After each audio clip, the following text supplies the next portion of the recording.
comenzar entonces. Buenas tardes a todas y a todos. Vamos a comenzar esta tercera sesión, tercera clase,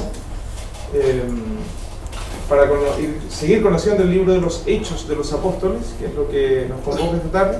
Vamos a comenzar, por supuesto, siempre proclamando la palabra del Señor, que es la que, en definitiva, que nos convoca Él, y a través de su palabra, obviamente, nos alimenta.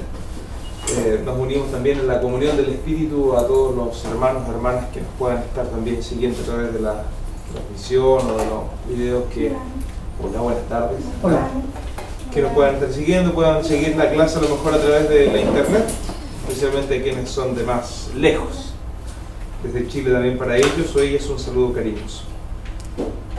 Del libro de los Hechos de los Apóstoles, en el capítulo 15,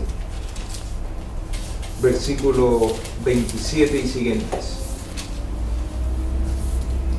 Enviamos pues a Judas y Silas, quienes les expondrán esto mismo debido a vos, que hemos decidido, el Espíritu Santo y nosotros, no imponerles más cargas que estas, indispensables: abstenerse de lo sacrificado a los ídolos, de la sangre de los animales estrangulados y de la impureza.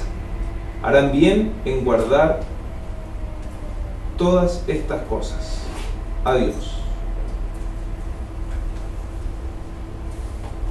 Este mensaje que la comunidad de Jerusalén envía a las comunidades más lejanas del mundo helénico nos va a servir como núcleo, si quieren ustedes, hoy día para nuestra clase. Nos sirve también como para hoy día poder reflexionar y al iniciar esta sesión en la importancia de la comunión entre las distintas iglesias, distintas comunidades, distintas experiencias cristianas. Uno solo es el Señor, uno solo es el Espíritu, una sola es la fe, uno solo es el bautismo.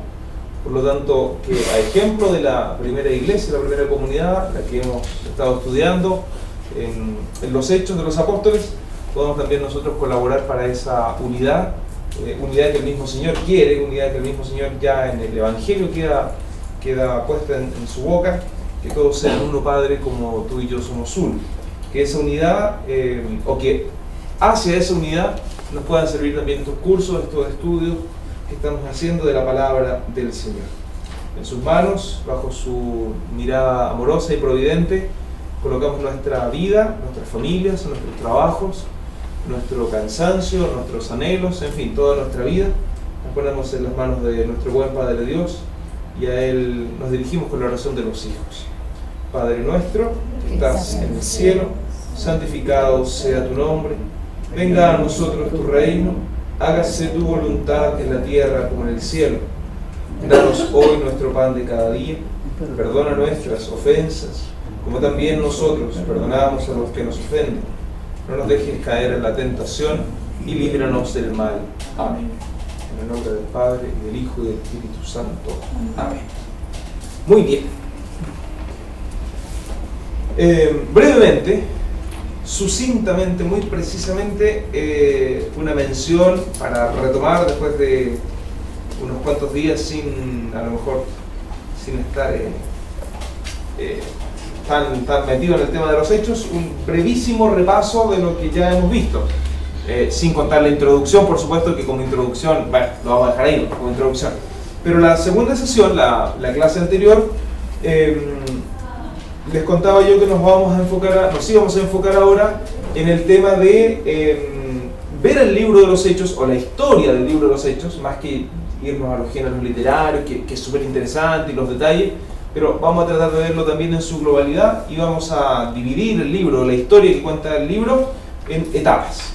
Y en la primera etapa entonces nos centramos en lo que es la comunidad de Jerusalén, que es el inicio del libro, prácticamente, o no prácticamente, y hablamos que al menos en los primeros 5 capítulos, todo gira en torno a la comunidad de Jerusalén, y que obviamente es una comunidad ideal, y si bien nos parece muy perfecta, no es que necesariamente haya sido así, sino que lo que se pretende es plantear un ideal de comunidad cristiana. Bien, en una segunda etapa, que titulamos la predicación de Pedro y Pablo, ya no solamente está centrada la importancia en la comunidad o en el lugar, Jerusalén como cuna de lo que hoy día nosotros llamamos cristianismo, sino que ya comienzan lo que hoy día nosotros llamamos misiones.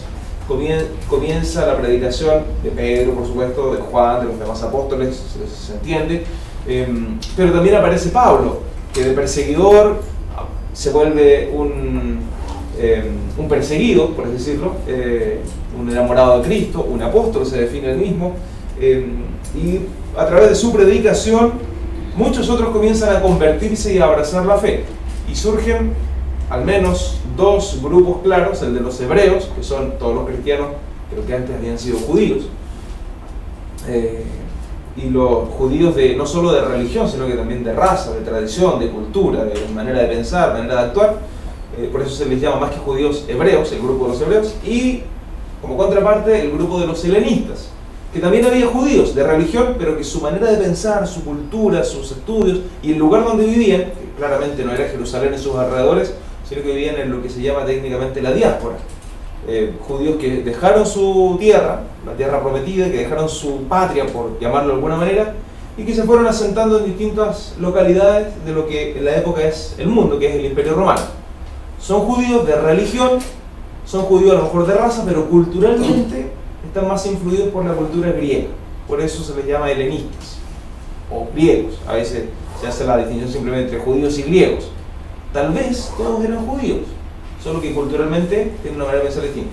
Y a eso habría que agregarle, ya lo que vamos a ver hoy día, sobre todo, los paganos, que ya claramente, independiente de donde vivan y su esquema cultural, no son judíos. Y ahí entonces obviamente entran los romanos propiamente tales, algún griego, y con todas sus deidades y etc. Bien, hasta ahí primera y segunda etapa. Hoy día entonces, lógicamente, continuaremos con la tercera etapa, cuarta etapa, y si alcanzamos, yo creo que sí, porque lo vamos a ver de manera muy general, si alcanzamos también la quinta etapa, dejando para la última sesión, la próxima semana, la sexta, o a lo mejor en una de esas la alcanzamos a ver hoy día mismo. Espero no ir muy rápido. Vamos a titular, por así decirlo, la encrucijada de la iglesia. Entendamos iglesia, comunidad cristiana, primera comunidad o iglesia, entendámoslo como sinónimos. De hecho, en el libro de los Hechos de los Apóstoles muchas veces se habla de las iglesias, y las iglesias no es otra cosa que las comunidades. Nosotros tal vez en nuestra tradición católica estamos más acostumbrados a hablar de la iglesia, para referirnos precisamente a la iglesia católica, y cuando queremos hacer alguna distinción entre la iglesia que peregrina en tal o cual parte, hablamos de las comunidades, o después ya con toda una estructura más jerarquizada, las diócesis, las parroquias, los movimientos, en fin. En el lenguaje bíblico, simplemente, en el lenguaje sobre todo del Nuevo Testamento, se habla de las iglesias, punto.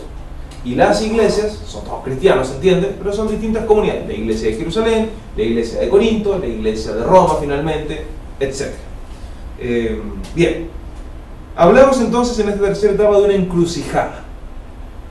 Para poder introducir esto de la encrucijada, hay que fijarnos en que frente al judaísmo, la opción cristiana o la vida de Cristo y la de sus discípulos, por supuesto, presenta un nuevo camino. Y en tu nuevo camino hay nuevas posibilidades. Y si hay nuevas posibilidades, obviamente la cantidad de opciones que hay, la cantidad de